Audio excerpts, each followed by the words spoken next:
There comes a moment when the soul stirs before the body does. But if you wait for courage to come, it will not. If you wait for permission, you'll grow old in the waiting. We often sit with our hands folded and our hearts heavy, waiting for that invisible spark to show up and light us from within, waiting for the wave of motivation to rise and carry us toward our goals like a ship caught in divine wind. We believe that one day we'll wake up ready, hungry, filled with the energy to chase down every dream we've shelved. But that day rarely comes, and when it does, it vanishes just as quickly as it arrived, leaving us once again in the quiet company of doubt and hesitation. Here's the truth we don't like to admit. Motivation is not the engine, it's the passenger. It doesn't start the journey, it joins us along the way. You don't wait to feel ready before you begin. You begin, and the feeling of readiness follows. This is the uncomfortable, liberating truth of real progress. You move first. Motivation is a feeling, and feelings are unreliable companions. They rise and fall with your mood, your energy, the weather outside, the opinions of others, the number of hours you slept, the last thing you saw on your phone. If you anchor your actions to a feeling, you're letting a storm decide whether your ship sails. You're handing the wheel of your life to a force you cannot control. But action, simple, humble, quiet action, is within your reach, always. You can sit down and write one sentence, even if you don't feel like a writer. You can lace your shoes and take a walk, even if you feel heavy with discouragement. You can pick up the phone and make that hard call, even if your voice trembles. And when you do, when you take that first step, you begin to stir something deeper than motivation. You begin to prove to yourself that you are capable, even when you feel unsure. Momentum builds not in inspiration, but in repetition. One small action today leads to another tomorrow, and as the days begin to stack up, your brain starts to believe a new story. Not I can't or I'm not ready, but I'm already doing it.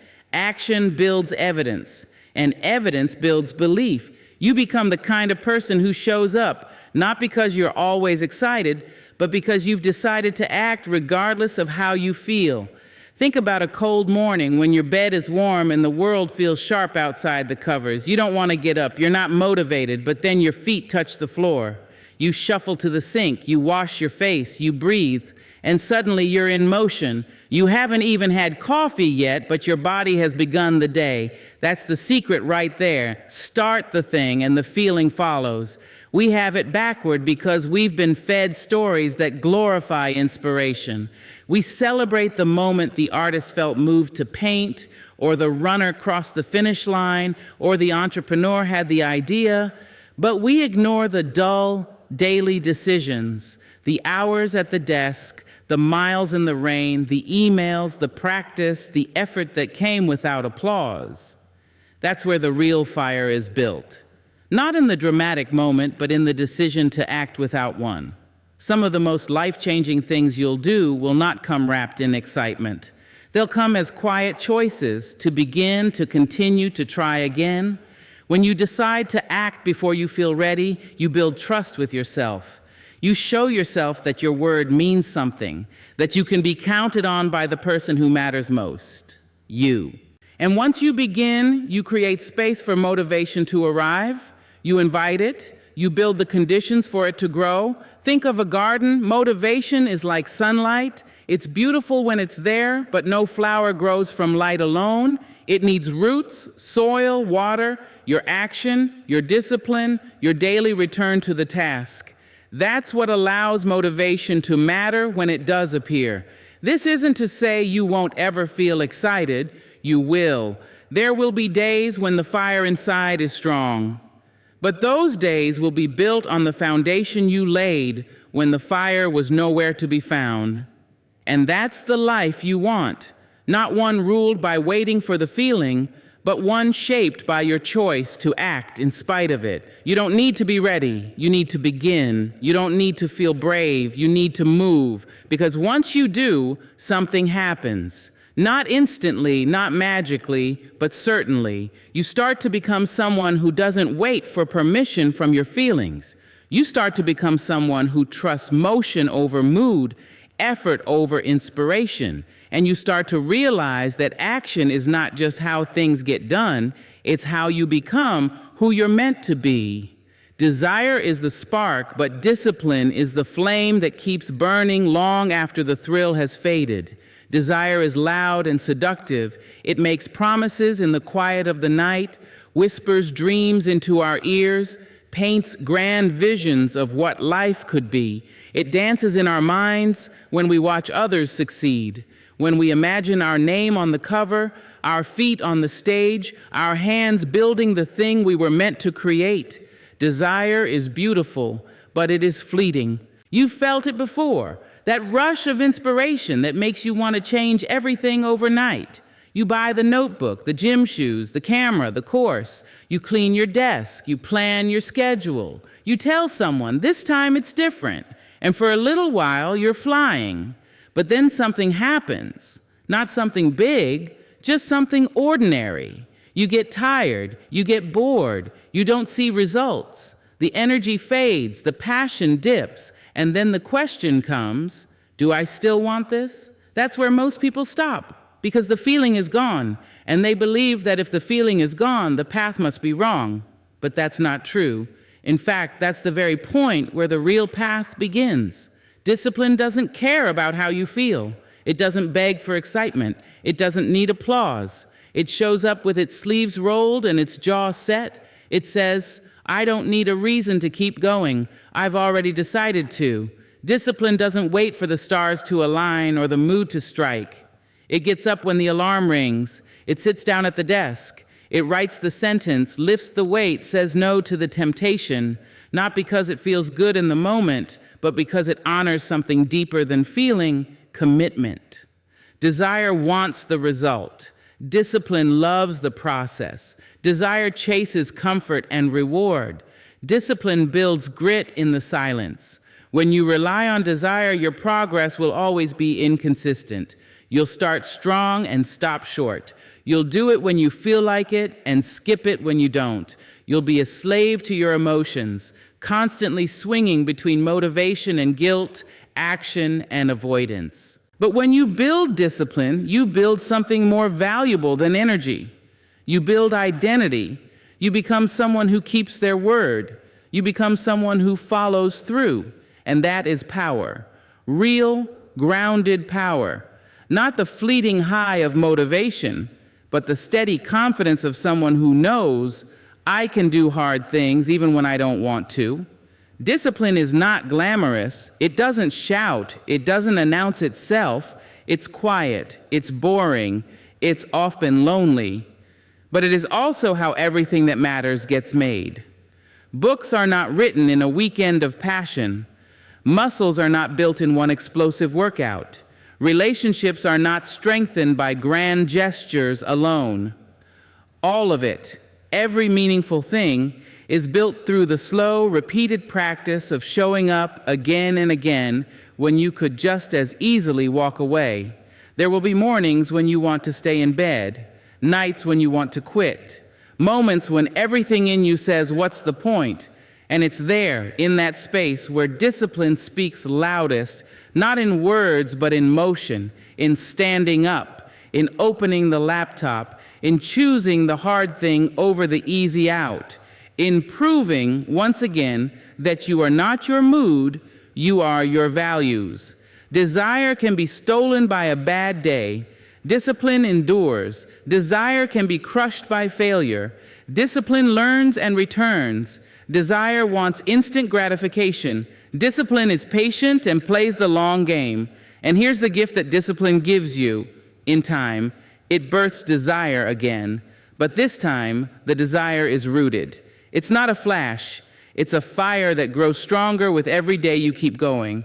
And eventually, the work becomes part of you. It stops being something you have to do. It becomes something you are. Discipline teaches you that freedom is not found in doing whatever you want, whenever you want. Real freedom is knowing that you can trust yourself, that you are not ruled by laziness or temptation or the need to always feel good before you act. Real freedom is doing what you said you'd do, even when the emotion that made the promise has long disappeared. You won't always want to do the work, but if you show up anyway, you'll build a life that desire alone could never give you. You'll stop chasing motivation and start creating momentum. And you'll understand that the life you want is not waiting for a perfect moment. It's being carved, one disciplined choice at a time. There's a pressure in the air, silent, invisible, yet heavy enough to shape our decisions. A pressure to be flawless, to get it right the first time, to meet impossible standards without ever letting anyone see you stumble. This pressure doesn't always come from others. Often it's born from within, from the stories we've told ourselves about what success should look like, how achievement must feel, and how we'll be judged if we fall short. So we hesitate, we wait, we plan endlessly, polish obsessively, and delay taking action until everything feels perfect. But perfection is a mirage. It looks close, almost touchable, shimmering in the distance.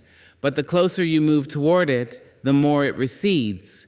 You finish a task only to notice a flaw. You reach a goal only to set another. The bar keeps rising and your self-worth keeps sinking. Trying to be perfect is not just exhausting, it's paralyzing. It convinces you that it's better not to begin than to risk being seen in your becoming. And yet, the truth is simple and freeing. You do not owe the world perfection. You never did. No one is holding a measuring stick against your life, waiting for you to reach some mythical height before you're allowed to feel proud. No one has lived your days, carried your burdens, or survived your quiet struggles. So why hold yourself to standards set by people who know nothing of your journey? What you do owe, however, what you owe deeply and personally, is progress. You owe it to yourself to keep moving forward, even if your steps are small, even if they're uneven, even if some days feel like you're crawling through fog. You don't need to have all the answers. You don't need to get everything right. You just need to grow, to be a little further along than you were yesterday, to reach for the next rung on the ladder. Even if your hands are shaking, progress is honest. It allows for mistakes. It expects them. It's not here to shame you for failing. It's here to celebrate that you tried. And every attempt, no matter how messy or incomplete, teaches you something you wouldn't have learned by standing still.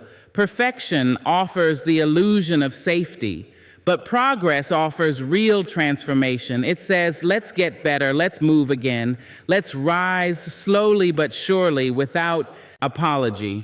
This mindset is not just kinder, it's sustainable. Perfection will burn you out. It's rigid and demanding. It punishes missteps and demands more while offering little in return. But progress honors effort. It celebrates resilience. It shows up when motivation fades. It says, I'm proud of you for showing up. I'm proud of you for doing the work, even when it's hard. There's a kind of quiet power that lives in progress. It doesn't announce itself. It doesn't need applause, but it changes you. Day by day, you begin to notice your own strength. You look back and see how far you've come. You stop needing validation from others because you've built a relationship with yourself that is rooted in truth, effort, and growth. And when you release the pressure to be perfect, you give yourself permission to be real. You give yourself room to learn, to evolve, to breathe.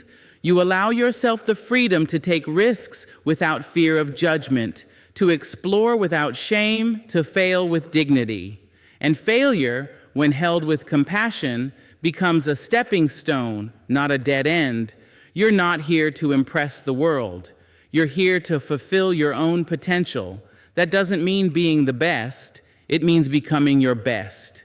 And that version of you, stronger, wiser, more aligned, can only emerge through consistent, imperfect progress. There will be days when you backslide, when the old habits return, when the doubt creeps in. That's okay. That's part of it. Progress is not a straight line. It's a winding, messy path full of lessons and second chances. What matters is that you keep returning to the work, that you keep choosing to grow, even when it would be easier to give up. So stop waiting to be perfect. Start where you are. Use what you have. Do what you can. Not because the world is watching, but because you are. You are the one who lives with your choices, who feels the weight of your own dreams. Who knows what's been left undone? Honor that, not with flawless performance, but with honest, steady progress. You may never reach perfection, but if you keep showing up, you'll reach something better. Your real, whole, beautifully human self, unapologetically in motion. Fear is not the enemy we've made it out to be. It's not the villain in the story of your life. It doesn't creep in to destroy your dreams or block your blessings. It shows up more often than not as a signal, a flicker of life letting you know you found the edge of your comfort zone. That edge is not your limit. It's your invitation. The presence of fear doesn't mean stop. It means something important is happening here. It means pay attention. We tend to treat fear like a wall, a final barrier that says, this far, no further. But fear is rarely that solid. It's more like a shadow. It looks bigger and darker from far away. Step closer and it shifts. Walk through it and it vanishes. The mistake isn't in feeling afraid. The mistake is in letting that fear freeze you in place, letting it turn into stagnation. Stagnation is the real danger, not being afraid, but staying still because of it. When you let fear become a reason to delay, avoid, or shrink, you don't protect yourself. You bury yourself. You tuck your hopes into the corners of your life and convince yourself that now is not the time, that you'll move when the fear is gone. But fear doesn't leave. It changes shape. It lingers. It waits. And the longer you sit in place, the harder it becomes to rise. In time, you stop calling it fear at all. You start calling it realism or being responsible or just not the right season. But underneath all that language is still one thing: avoidance. People fear failure. They fear judgment. They fear not being good enough, not being accepted, not having control.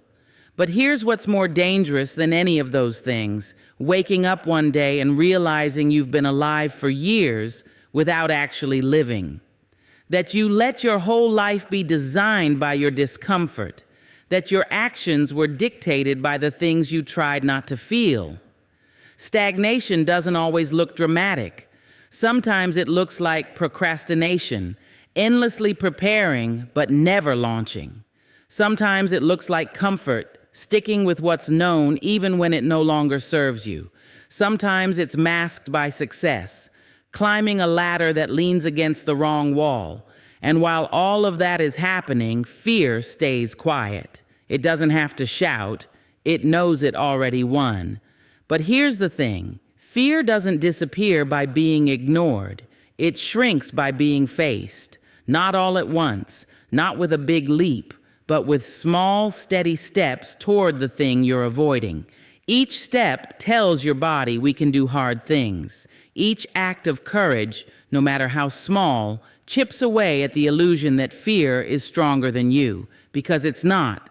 Courage is not the absence of fear. It's action in the presence of it. You can be terrified and still take the first step. You can be uncertain and still move forward.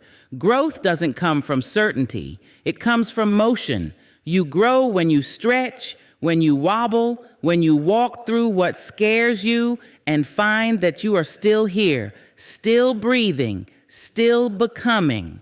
Fear often shows up right where your life is about to expand. Right before the breakthrough, before the new job, the hard conversation, the dream you've been holding close to your chest.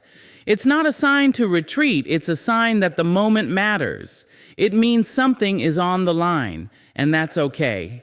Let it matter. Let it scare you. Just don't let it stop you. There's a kind of decay that comes with stillness. When you ignore your calling, your creativity rusts, your joy dims, your sense of purpose shrinks into routine. And the worst part is, you convince yourself that you're okay, that this numb, neutral existence is fine. But deep down, something aches. Not because you failed, but because you never tried. You weren't born to be fearless. You were born to be bold. There's a difference. Fearlessness is a myth, but boldness, that's a choice. It's a decision to keep walking even when the voice in your head tells you to sit down. It's knowing that forward motion, however small, is always better than standing still and calling it safe. Some of the most remarkable people in the world carry fear with them daily. They just don't let it decide the direction of their lives. They don't hand over the map. They thank fear for showing up. It means they're pushing limits, and then they act anyway. You are going to feel afraid. You are going to doubt yourself. You are going to question whether you have what it takes. And none of that disqualifies you. What matters is whether you keep moving. What matters is whether you choose to grow instead of waiting for the fear to leave. Because it may never leave, but you can learn to carry it without being carried by it. Fear might visit often, but stagnation only stays if you let it. Don't give it a place to rest. Don't build it a home. Let fear walk beside you if it must, but make sure it's your courage holding the compass. Tiredness is real. It sits in your bones, weighs on your shoulders, and fogs your thoughts. It creeps in quietly at first, after long days, hard weeks, or endless responsibilities, and then grows heavier when life keeps asking more of you than you feel you can give. It's not just physical. Sometimes it's emotional, mental, or spiritual. The kind of tiredness that doesn't go away with sleep. The kind that lingers even when you're doing nothing. And when that kind of exhaustion sets in, the temptation is strong to stop trying altogether, to surrender your goals, your dreams, your discipline, and say, I'm too tired to keep going. But here's the truth. Tiredness, while real and valid, cannot be your excuse to stop showing up for your life. There is a difference between rest and resignation. Rest is essential. You need it to heal, to replenish, to gather strength for the road ahead. But rest should never become retreat. It should never turn into a shield you hide behind to avoid the discomfort of effort. Because if you let tiredness become your reason to quit, it will eventually become your reason for everything. Your reason not to start, not to try, not to risk, not to grow. And over time, you won't just be tired, you'll be stuck.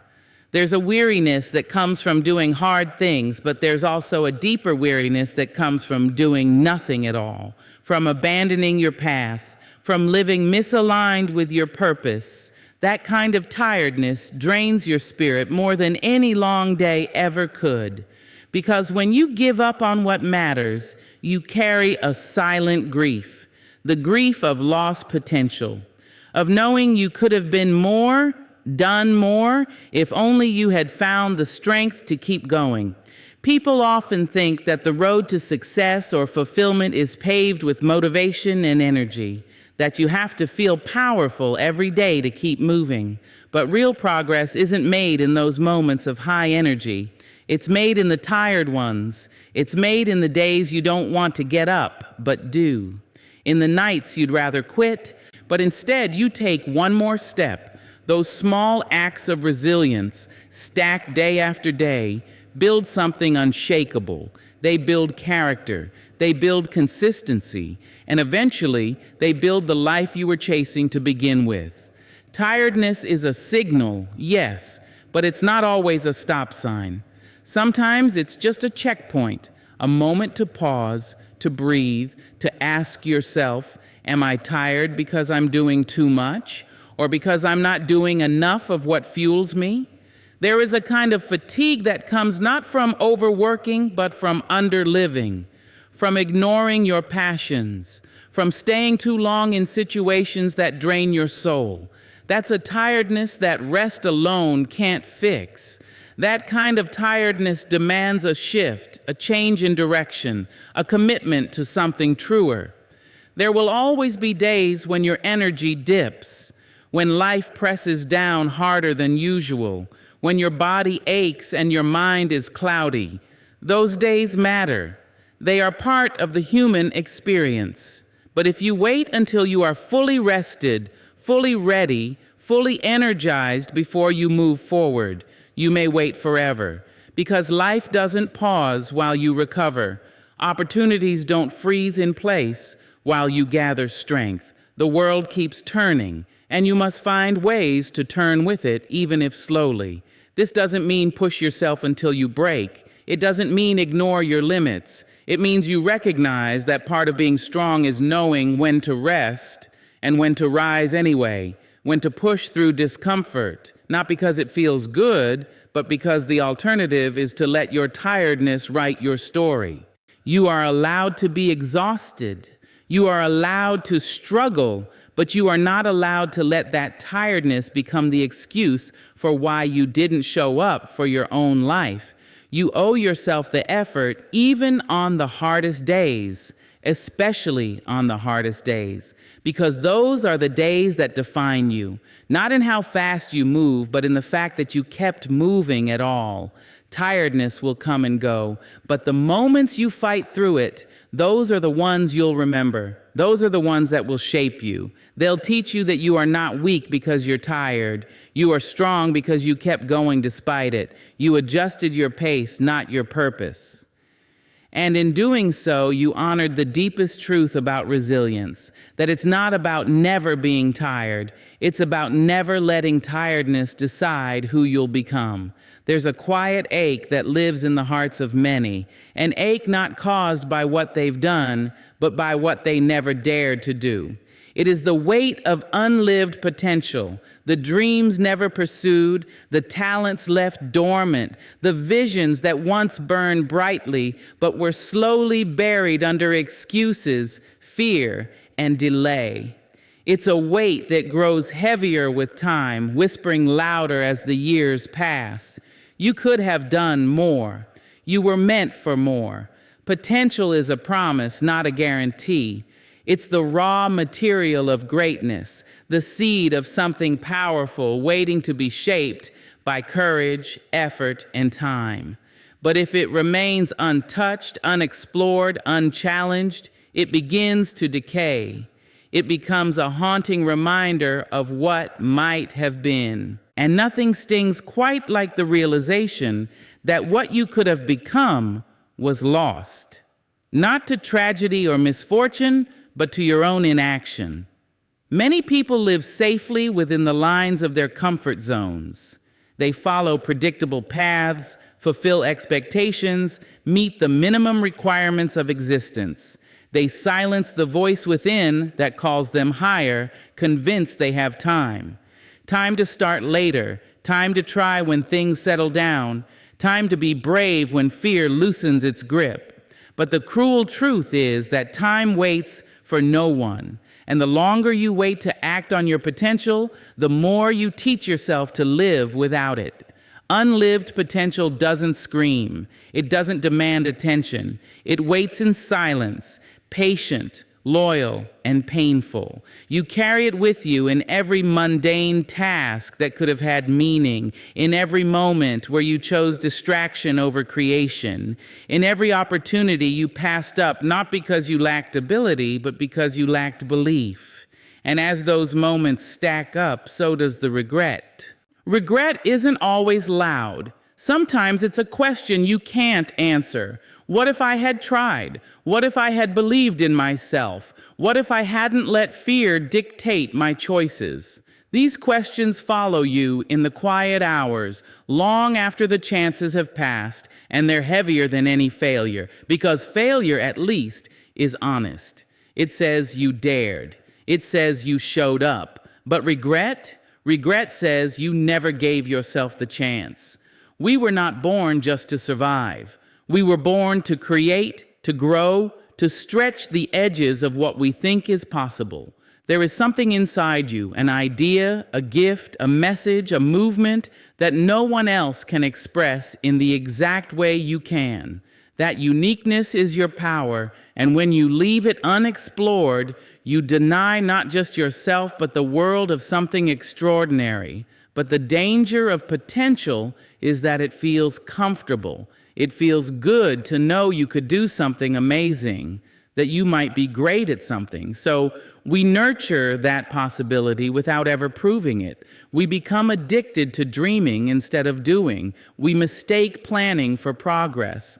And over time, we become more attached to the idea of who we could be than to the effort it would take to become that person. Realizing your potential is not a passive process. It takes risk. It takes discipline. It takes showing up when you're scared, pushing forward when you're tired, and doing the work when no one is clapping. It takes choosing growth over ease, truth over comfort, and purpose over procrastination. And yes, it might mean failing, but failing is far more honorable than never beginning. There's nothing more tragic than a life half lived. To look back and see that the version of yourself you could have been never had a chance to breathe because you were too busy waiting for the perfect moment, the perfect plan, or the perfect feeling. Perfection is the enemy of progress. The only thing you need to do is begin, imperfectly, uncertainly, but boldly. Because the cost of unlived potential is not just regret, it's identity. Every time you abandon your gifts, you lose a little piece of yourself. You dull your spirit, you quiet your voice, and eventually you start to forget the dreams you once held so close. You convince yourself you never really wanted them in the first place. But deep down, you know better. The clock is always ticking. And while it's never too late to start, it is possible to wait too long. The window of opportunity doesn't stay open forever. Life will continue whether or not you decide to show up for it. But there's something deeply powerful about choosing now. Choosing to rise, choosing to act, choosing to turn the raw material of your potential into something real. Because when you do, you don't just escape regret, you build pride. You look in the mirror and see someone who didn't let fear win, someone who lived not just by obligation, but with intention. And that kind of life, full of effort and courage and imperfect progress, is worth everything.